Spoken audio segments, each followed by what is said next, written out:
Dans cette capsule, nous allons aborder la différence entre la masse et le poids, deux concepts souvent confondus. Nous commençons par le poids, que je vous laisse découvrir à travers les étapes suivantes. Dans l'espace, le spationaute ne chute pas car il est très éloigné de tout astre. Il ne subit donc aucune attraction. En revanche, sur Terre, le spationaute chute verticalement car la Terre exerce une action sur lui, l'attirant vers le bas. Cette force qui attire les objets vers le bas est ce qu'on appelle le poids. En effet, sur Terre, tous les corps présents à la surface ont un poids. Cette force agit sur tous les corps présents à la surface de la Terre, solides, liquides ou même gazeux.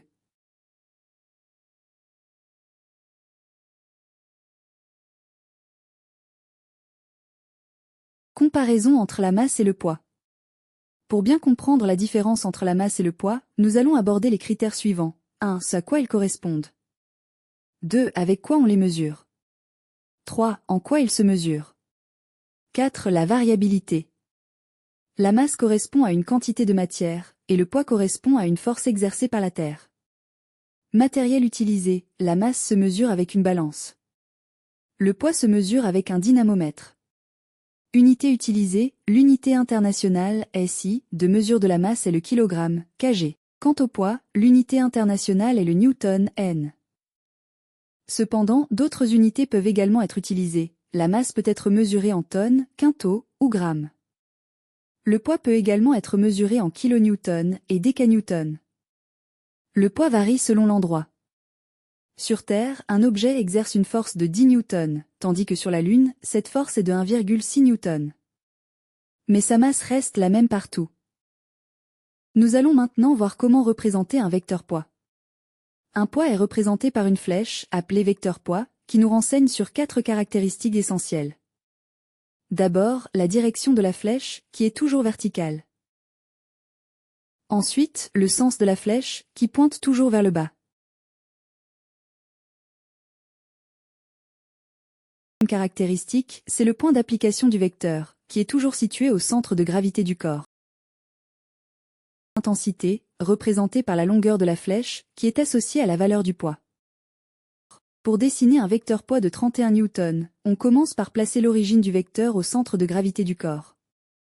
Ensuite, on utilise une échelle pour déterminer la longueur du vecteur. Par exemple, si l'échelle choisie est de 1 cm pour 10 newtons, alors pour 31 newtons, la règle de 3 nous permet de trouver que la longueur du vecteur sera de 3,1 cm. Nous traçons alors une flèche verticale vers le bas, partant du centre de gravité et mesurant 3,1 cm. Dans cet exercice, on nous demande de dessiner le vecteur poids d'une plaque carrée. Cette plaque a un poids de 12 newtons sur Terre et son centre de gravité, marqué par le point G, est situé à l'intersection des diagonales de la plaque. On doit respecter l'échelle donnée dans l'énoncé, qui est de 1 cm pour 5 newtons. Donc, pour dessiner le vecteur poids, on commence par placer son origine au centre de gravité de la plaque, c'est-à-dire au point G. Ensuite, on applique l'échelle. Comme le poids total est de 12 newtons, on utilise la règle de 3 pour déterminer la longueur de la flèche. Si 1 cm correspond à 5 newtons, alors la longueur du vecteur sera de 2,4 cm pour un poids de 12 newtons. On trace ensuite une flèche verticale de 2,4 cm de long, à partir du point G. Dans cet exercice, nous avons une plaque triangulaire avec un poids de 0,8 newton. Le centre de gravité se trouve à l'intersection des médianes du triangle. Pour représenter ce poids, il faut respecter l'échelle donnée, où 1 cm correspond à 0,2 newton. Cela signifie que pour dessiner le vecteur poids, on va d'abord calculer la longueur du vecteur en appliquant la règle de 3. Pour un poids de 0,8 newton, la longueur du vecteur sera de 4 cm. À partir du centre de gravité, on trace un vecteur vertical vers le bas, d'une longueur de 4 cm, qui représente le poids de la plaque. Pour cet exercice 3, même si la voiture est inclinée, il est important de se rappeler que la direction du vecteur poids reste toujours verticale. Cela signifie que peu importe l'inclinaison de l'objet, le vecteur poids pointe toujours vers le bas, en direction du centre de la Terre. En suivant les consignes et l'échelle indiquée dans l'exercice, on peut déterminer la longueur du vecteur poids. L'échelle ici est de 1 cm pour 3000 newtons. La voiture a un poids de 9600 newtons. Donc, en appliquant la règle de 3, on trouve que la longueur du vecteur sera de 3,2 cm.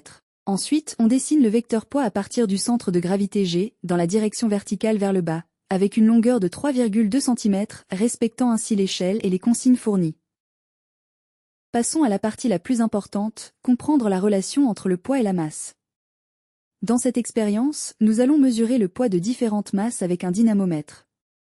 Ensuite, nous allons afficher ces mesures dans un tableau. Pour simplifier l'exploitation des résultats, il est plus facile de convertir la masse en kilogrammes.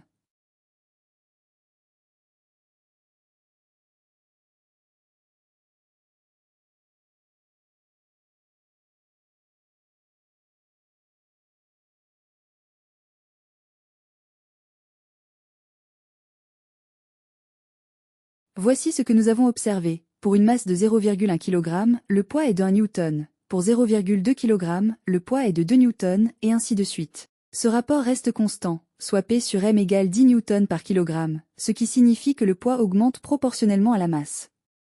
Le graphique des résultats montre une droite, ce qui signifie que la relation entre la masse et le poids est linéaire. Cette droite a une pente de P sur M égale 10 Newton par kilogramme, et cette pente représente l'intensité de pesanteur, notée G. En conclusion, le poids est proportionnel à la masse. On peut exprimer cette relation par la formule P égale M fois G, où P est le poids en newton, M la masse en kilogrammes, et G l'intensité de pesanteur, mesurée en newton par kilogramme. Suivons maintenant un exemple pour comprendre comment utiliser la formule P égale M fois G dans le calcul de l'intensité du poids et sa représentation. Prenons le cas d'un singe ayant une masse de 3,6 kg. Pour déterminer son poids sur Terre, nous utilisons l'intensité de pesanteur, qui est de 10 Newton par kilogramme. Calculons donc le poids. P égale 3,6 kg fois 10 Newton par kilogramme égale 36 Newton. Ainsi, le poids du singe est de 36 Newton.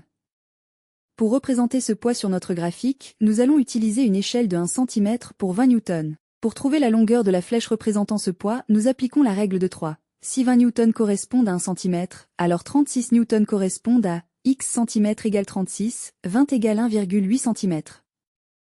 Nous allons donc dessiner une flèche de 1,8 cm de long pour représenter le poids du singe.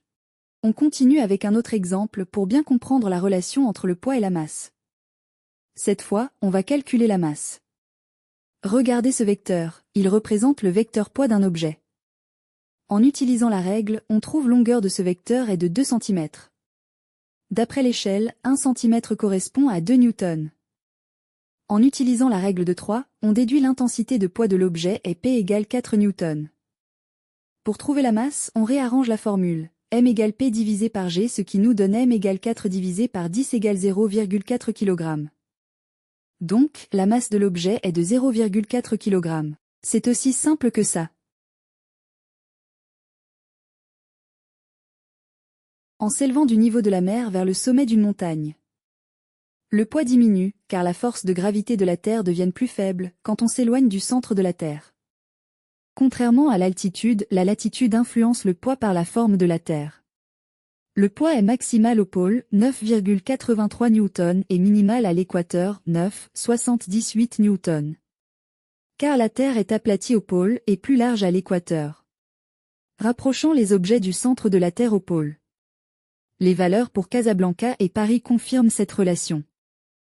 Plus une planète a une masse importante, plus son intensité de pesanteur est forte, ce qui influence directement le poids d'un objet à sa surface. Par conséquent, plus la masse est élevée, plus le poids sera fort. Sur la Lune par exemple, qui a une masse 6 fois plus faible que la Terre. Un astronaute se sentira 6 fois plus léger et son poids sera considérablement plus faible. Il pourra même donner l'impression de flotter ou de voler et faire des bonds importants en raison de la gravité réduite.